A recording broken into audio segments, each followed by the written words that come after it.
Ja, moin Leute, heute gibt es wieder was auf die Ohren. Heute zeige ich euch wieder mal eine Maschine. Und zwar handelt es sich um die G5 von Emala. Bitteschön.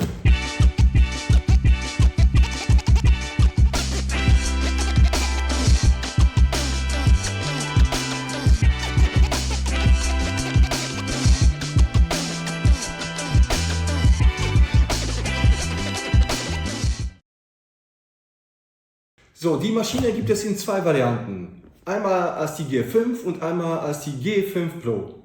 Die Unterschiede sind bei der G5, der Preis ist 379 Euro. Sie hat einen festen Hub. Es gibt sie in Farben Schwarz, Blau und Silber. Die Länge der Maschine ist dann 125 mm und das Gewicht liegt bei 196 oder 224 Gramm je nach Griff. Bei der G Pro liegt der Preis bei 429 Euro. Der Hub ist verstellbar zwischen 2,4, 2,7, 3, 3,3, 3,6, 3,9 und 4,2 mm. Es gibt sie in Farben Schwarz und Rosa. Die Länge der Maschine ist 130 mm und das Gewicht liegt bei 208 oder bei 218 Gramm je nach Griff. Beide Maschinen werden aber entweder kabellos oder mit einem RCA-Kabel betrieben. Die Batterie ist eine 2000 mAh Batterie und hält ungefähr 6 bis 8 Stunden, je nach wie viel Volt man sie betreibt. Drin arbeitet ein bürstenloser Motor. Er läuft mit einer Spannung von 4 bis 12 Volt und mit einer Frequenz von 3 bis 150 Hertz. Und die Maschinen werden mit zwei Griffen geliefert, mit 34 und mit 38 mm Durchmesser. So, als allererstes gucken wir, was in der Verpackung drin ist. Das ist das schöne Ding.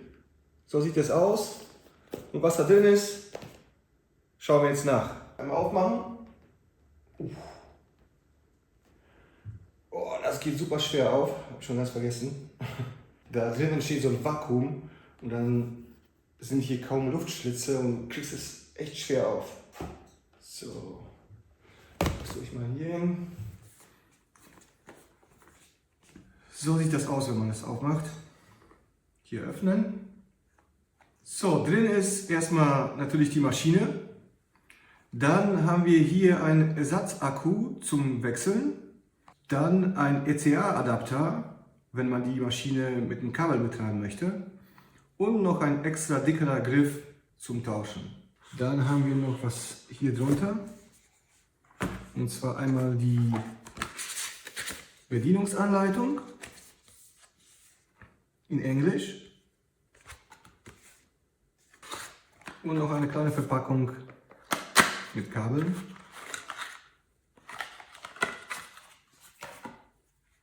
Einmal ein Ladekabel und einmal ein RCA-Adapterkabel und noch ein paar Ersatzgummiringe für die Maschine.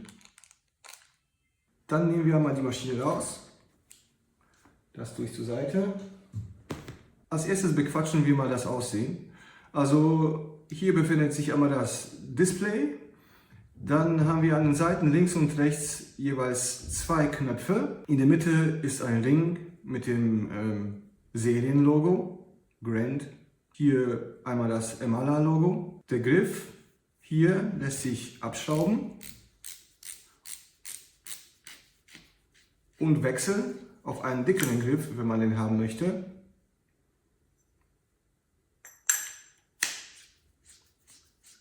Und einmal der Akku, der befindet sich hier. Den kann man ganz normal ausstöpseln und durch einen anderen Akku auswechseln. Und geladen wird die Maschine hier oben per USB-C-Kabel.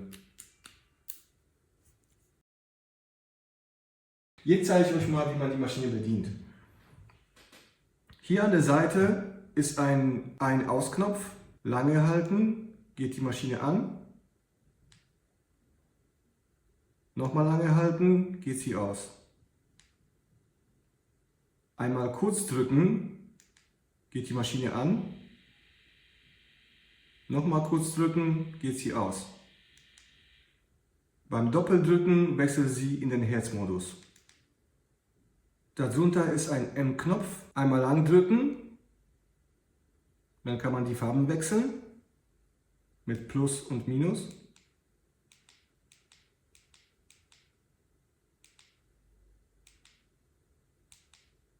Kurz drücken, wechselt man zwischen den Profilen E1 und E2. Beim Doppeldrücken wechselt man in den Softness-Modus, wo man die Softness von ganz hart bis ganz weich einstellen kann. Das kann ich einmal erklären. Jetzt habe ich die Maschine auf ganz weich eingestellt bei 4 Volt. Wenn ich jetzt die Volt erhöhe, dann hört man, wie die Maschine dann härter schlägt. Jetzt hört man kaum was.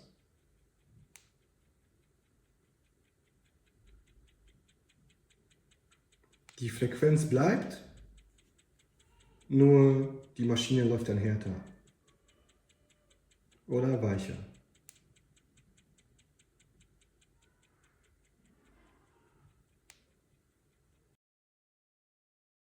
Also die Ergonomie der Maschine ist sehr gut. Mir gefällt allerdings der dicke Griff besser als der dünne. Ich finde diese Schräge hier bei dem Griff und das Eckige auch im Zusammenspiel ist das etwas gewöhnungsbedürftig. Beim dünnen Griff habe ich manchmal das Gefühl, dass irgendwie ist da eine Kante zu viel oder man weiß nicht ganz genau, wie man das packen soll. Natürlich kann man einen dünnen Griff auch einmal mit einem Tape umwickeln, dann ist es auch angenehmer zu halten. Bei dem dicken Griff ist das viel besser, man kann das richtig schön bequem halten und da sehe ich keine Probleme. Die Griffe oder der Griff lässt sich auch gut drehen, er geht nicht zu leicht, er geht nicht zu schwer, genau richtig, er verstellt sich nicht beim Arbeiten. Die Maschine läuft ruhig, man spürt kaum die Vibration, sie ist allerdings etwas, sie hat ein bisschen mehr Punch, man merkt das. Man kann sie auch für feine Arbeiten benutzen, aber ich würde sie eher fürs Color Packing, Lining benutzen und für Shading auch. Aber für sehr kleine, feine Sachen würde ich vielleicht andere Maschinen empfehlen. Aber kann man auch machen. Obwohl es gibt ja auch in verschiedenen Hublängen. Das ist jetzt die 4,2er Version, das ist eher der Allrounder. Deswegen läuft sie auch ein bisschen grober als die 3,5er Version. Die 3,5er, die wäre dann eher für die feinen Arbeiten zuständig. Ja, die Verarbeitung ist sehr gut, da wackelt nichts, ist super Qualität. Die Knöpfe haben genau den richtigen Druckwiderstand, sie sind sehr leicht zu finden, also auch füllbar, man kann sie sehr gut ertasten. Der Gesamteindruck ist einfach super, ist eine sehr gute Maschine. Wem würde ich die empfehlen? Ich würde sie für jeden empfehlen. Ja, man kann sie sich soft stellen, man kann sie sich hart einstellen, wie man halt möchte. Ja, wie gesagt, ich würde sie jedem empfehlen. Ist eine sehr gute Maschine. Der Maler hat da was sehr Gutes gebaut. Ich habe nichts zu meckern. Ich benutze sie auch regelmäßig. Deswegen, mir gefällt sie. Also, das war die Emaller G5. Unten in der Beschreibung gibt es, glaube ich, noch einen Rabattcode und nochmal den Link zu der Maschine. Also, es hat mich gefreut, Leute. Und bis dahin, bleibt gesund und reingehauen.